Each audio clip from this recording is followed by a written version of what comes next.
Hi there, Leslie Sansone Williams coming to you today from Paralegal Coffee Talk on Facebook, this YouTube channel, my book Legal Break-In, my class starting up called Paralegal Inner Circle, which is actually a month-to-month class, and you can stay for 1 month or stay for 6, whatever, it's up to you.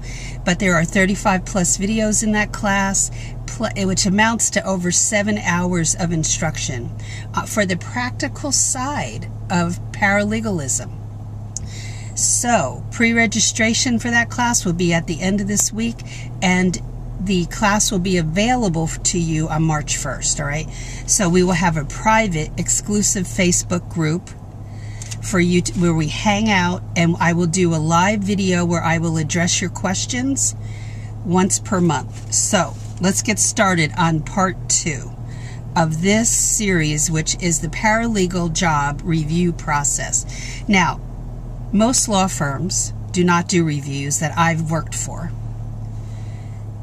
Corporate, non-law employment where I worked always did reviews once a year. And sometimes in the beginning they'd do a 6-month to see if you measured up. So law firms that I've worked for, and I've worked for many over 28 years, just didn't do it. But I want you to use this to see where you are on each of these, in each of these areas. And so that you have that, you can see how you improved. That's why as you go along in the field, I want you to track your progress.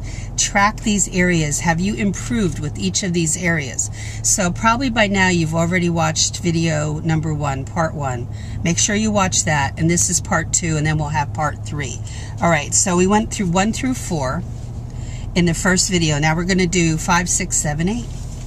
So let's talk about work arrival and departure and the firm's policies and procedures and adhering to those. All right.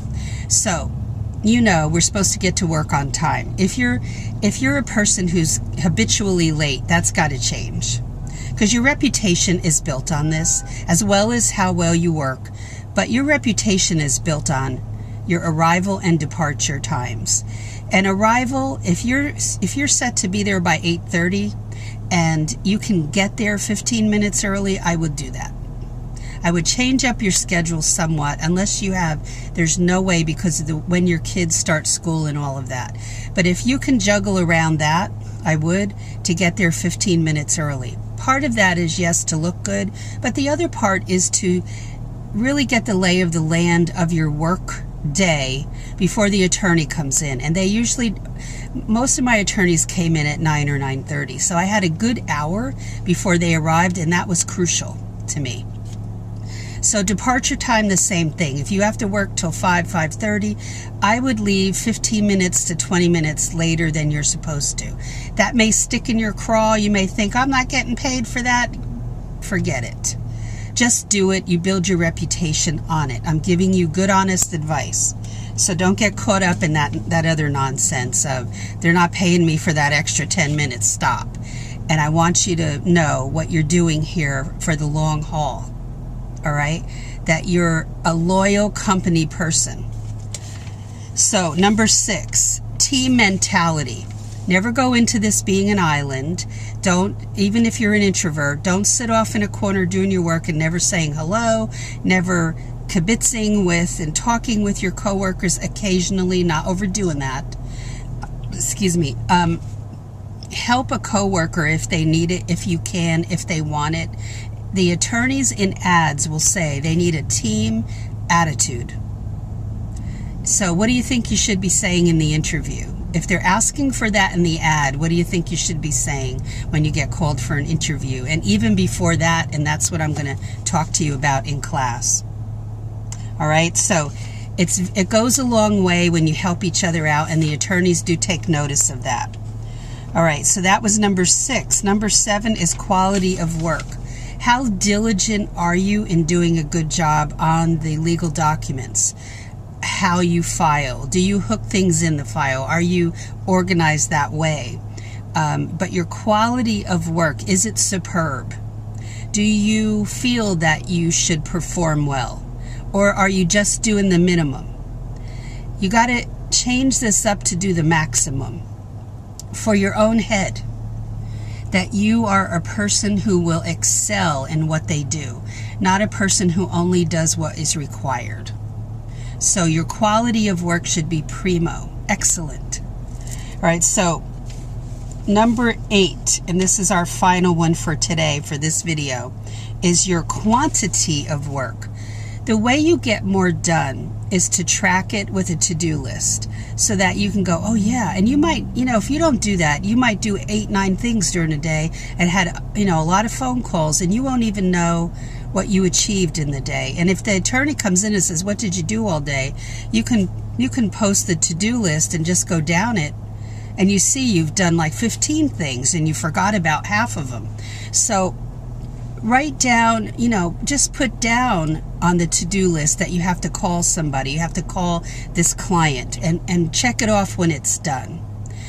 I did that, and I had my to-do list in hard copy in front of me because it was easier for me to write it out. I just like writing, but by hand. But if you want to do it on the computer, do it on that. But I like crossing things out when I'm done.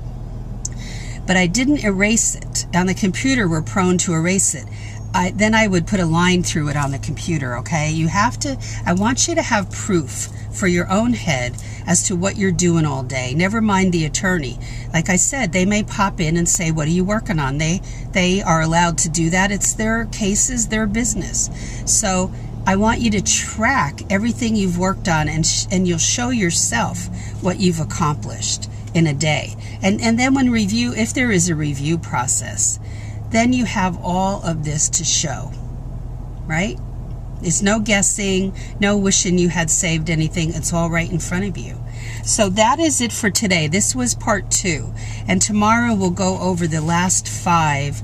And again, I would just write these down on a sheet or type them out, and then start to look at, give yourself like a grade of 1 to 10 where you think you stand in your current job on all of this and where you need to improve, and keep that with you when you go to the law firm so that you know what they're, maybe not in an official review, but what they're silently grading you on.